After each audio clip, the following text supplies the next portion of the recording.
Bienvenidos a esta primera parte del estudio de la Biblia sobre la oración. Vamos a ver en 3 ocasiones, en 3 clases, qué es la oración, la importancia de la oración en nuestras vidas como cristianos y qué nos enseña la Biblia sobre la oración. Lo primero que vamos a hacer es responder algunas preguntas, como por ejemplo, ¿cómo debe ser la oración? ¿Qué debemos nosotros hacer en la oración? Y todo esto lo vamos a responder a través de la Biblia. Pero para nutrir un poco más esta hermosa enseñanza, vamos a ir al diccionario ilustrado Baker. Allí habla sobre la oración y dice lo siguiente: es dirigir la fe a Dios. Es un acto de comunicación y diálogo con Él. Es el regalo de Dios para los hombres, con el cual enfrentarán situaciones más allá de sus capacidades. Qué hermoso. Es un regalo de Dios. Poder orar es un regalo de Dios. Ahora, Martín Lutero dijo lo siguiente sobre la oración: la oración no es para cambiar los planes de Dios, es más bien para confiar y descansar en su soberana voluntad. Qué impresionante, porque a veces intentamos cambiar los planes de Dios en nuestra oración. Oramos tal vez sin esa conciencia de saber que los planes de Dios son mejores que los míos, que mis ideas, que mis proyectos. Entonces, Martín Lutero nos anima a la oración, pedirle a Dios que modifique nuestros planes, que cambie nuestro estilo de vida.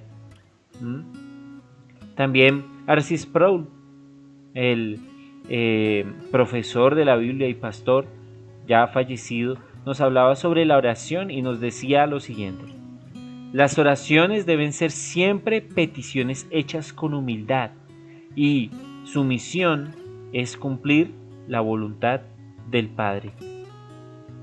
R.C. Sproul nos enseñaba que la misión, el fundamento de orar, es pedirle a Dios que nos permita cumplir su voluntad, que nos ayude a cumplir su voluntad, no la nuestra, sino su voluntad.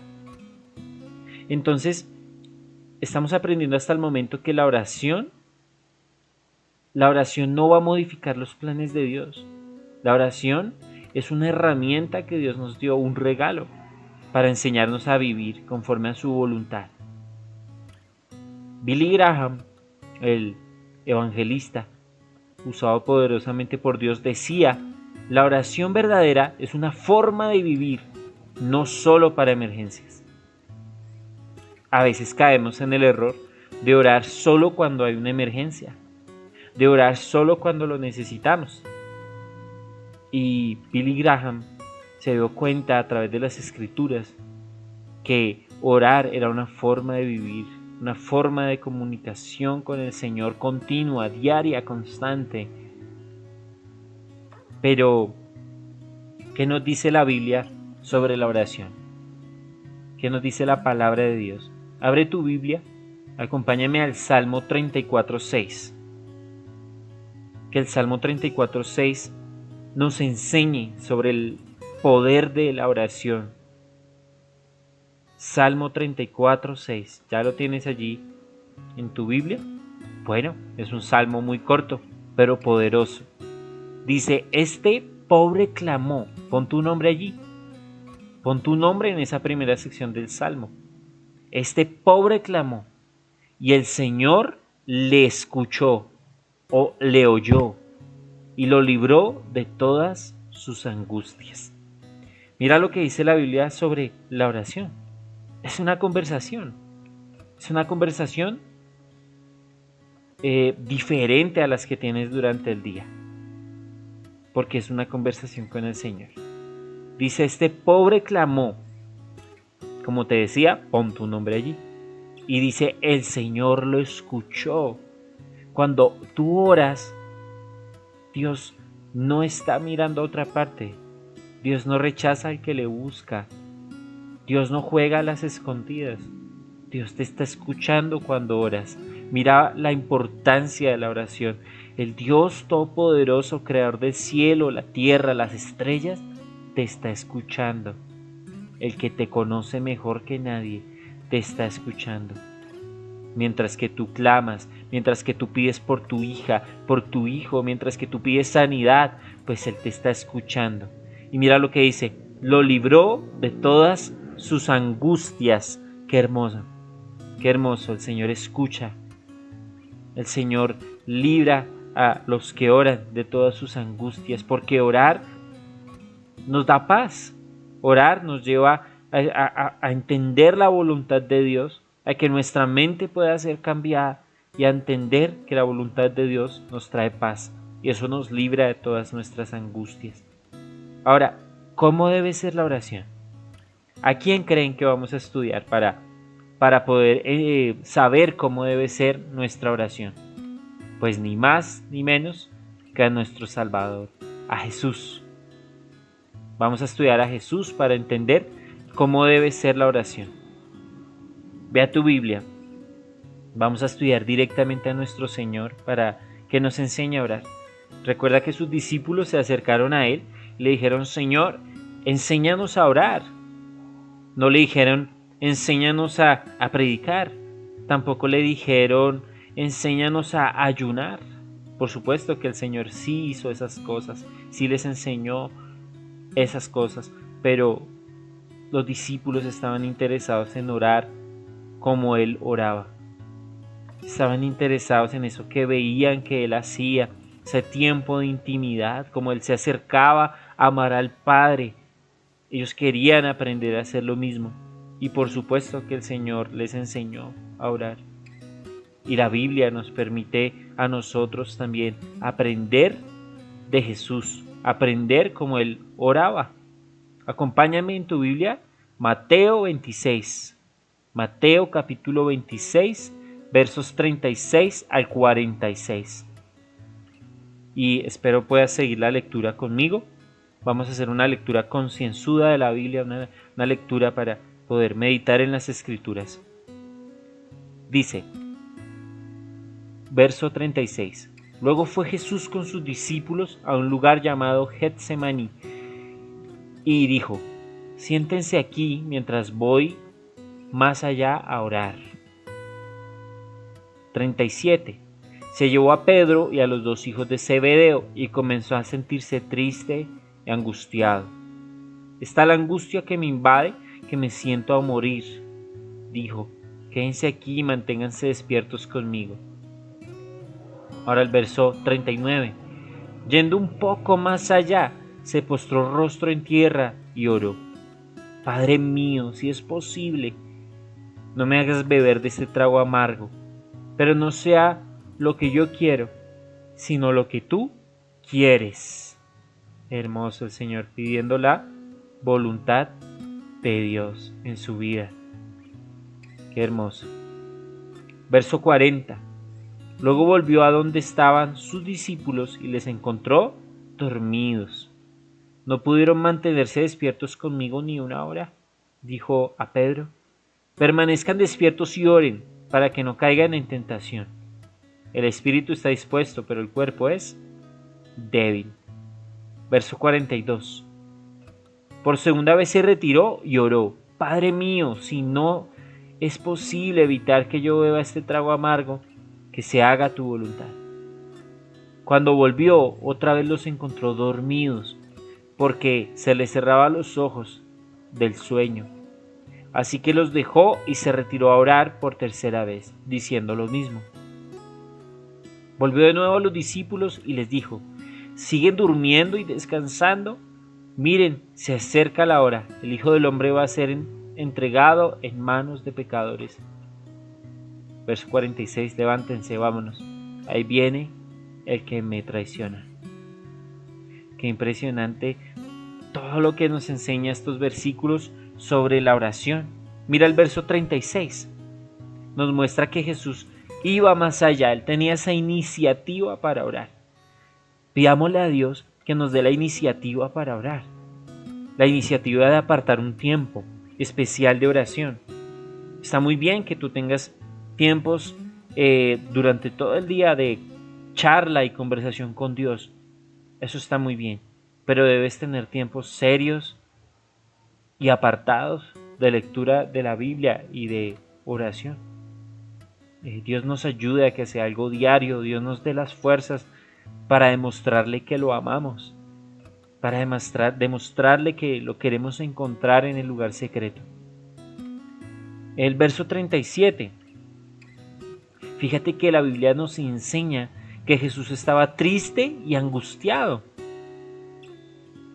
Jesús iba a la oración en la tristeza, en la angustia, pero también en la alegría y en la victoria. Jesús no iba a la oración solo por las circunstancias. Jesús iba a la oración porque amaba al Padre. Qué hermoso.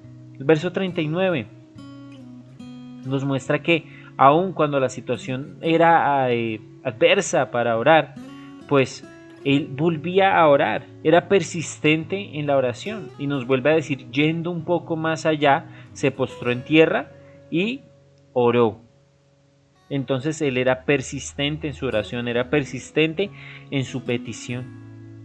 Ahora vemos en el 40, vemos en varios versículos que 3 veces lo que él está orando es por la voluntad de su Padre. Es por la voluntad de su Padre. Él no está orando por otra cosa. Le está diciendo, Señor, que se haga tu voluntad. Que se haga tu voluntad. Nos está enseñando a orar, Jesús. Nos está enseñando a que cuando vayamos a la oración le pidamos a Dios que nos use, que el propósito por el cual Él nos dio dones y talentos, pues se pueda cumplir y pueda ser de bendición y herramienta para que se cumpla su voluntad. Entonces debemos orar así, Señor, ayúdame que en mi vida se cumpla tu voluntad, por favor. ¿Cuál es la voluntad del Señor? Pues que nadie se pierda, que nadie se pierda. Entonces pidamos eso en oración, que Dios nos use para que nadie se pierda. Y también tenemos el verso 40, vemos que Dios sigue constante. Dios sigue constante, aunque los demás no lo hagan. Él iba a sus discípulos y los encontraba dormidos. Pero fíjate que les revela un secreto del reino poderoso en el verso 41. Dicen, oren, oren y permanezcan despiertos para que no caigan en tentación. El espíritu está dispuesto, pero el cuerpo es débil. A lo mejor si tú te encuentras en una opresión espiritual o te encuentras en debilidad y estás pecando continuamente y sientes que te estás apartando del Señor, es porque a lo mejor has descuidado bastante la oración. Vuelve a la oración. Con Dios hay segundas oportunidades, terceras, cuartas. Vuelve a la oración, vuelve a la oración y a la lectura seria de la Biblia y vas a ver cómo el Señor te levanta, te restaura y te da fuerzas. Él le da fuerzas al débil. Vemos también en el versículo 42 que él seguía siendo persistente, se retiraba y oraba, se retiraba y oraba por tercera vez y lo seguía haciendo. Aunque los demás, los que estaban a su alrededor no lo apoyaran. Ahora, quiero mostrarte algo en la Biblia que nos va a animar, que nos va a fortalecer. Lucas 22. En Lucas 22 se narra algo o se muestra algo de este momento que no se narra en Mateo. Lucas 22 en el verso 39 al 46 muestra que después de esta oración donde Jesús sudaba sangre, donde Jesús estaba preocupado porque venía el momento, estaba triste, estaba angustiado, a medio morir, pues la Biblia dice que después de esta oración tan obediente, tan correcta, digo correcta porque la Biblia dice que orar como conviene no lo hacemos, ninguno sabe hacerlo. Necesitamos que el Espíritu Santo nos guíe a toda la verdad, nos guíe a pedir la voluntad de Dios. Pues así fue con Jesús. Y después de hacer esta oración, la Biblia dice que del cielo vino un ángel a fortalecerlo. Yo no sé tú por qué circunstancia difícil estés pasando, pero te animo a que vuelvas a la oración, a tiempos y tiempos y tiempos y tiempos de oración, mucha, que sean, si es horas, pues genial, si puedes pasar horas en oración, genial, o mucho tiempo en oración, genial.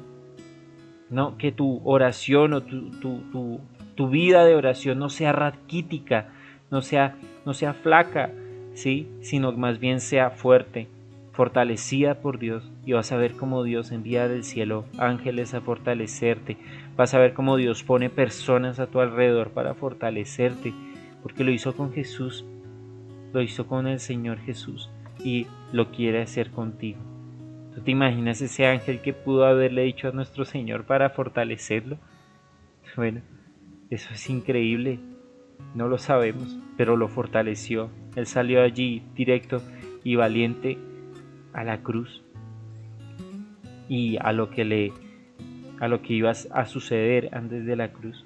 Entonces, esta es la primera parte del estudio de la oración, una de las doctrinas de la Biblia y uno de los fundamentos de nuestra fe, debería ser una de nuestras máximas prioridades, la oración. Esta es la primera parte de este estudio bíblico de la oración. Van a haber 3 partes, te espero en ellas. Oremos. Señor, por favor, fortalece nuestra oración. Te rogamos, Dios, que tú hagas una obra milagrosa y poderosa en nuestras vidas. Nosotros te amamos, Señor, pero ayúdanos a demostrarte que te amamos. En oración pedimos al Espíritu Santo, pedimos que se haga tu voluntad sobre nuestra familia, esposa, hijos, nietos, iglesia, nuestra nación. Oramos de esta forma, Dios, que tu Espíritu Santo nos llene, nos inunde, para que podamos entender tu voluntad, que es buena, agradable y perfecta. Gracias, Señor. Bendigo a todos los que están escuchando esta prédica, Señor, para que sus tiempos de oración se vivifiquen, se aumenten. Por favor, Dios, en el nombre de Jesús. Amén.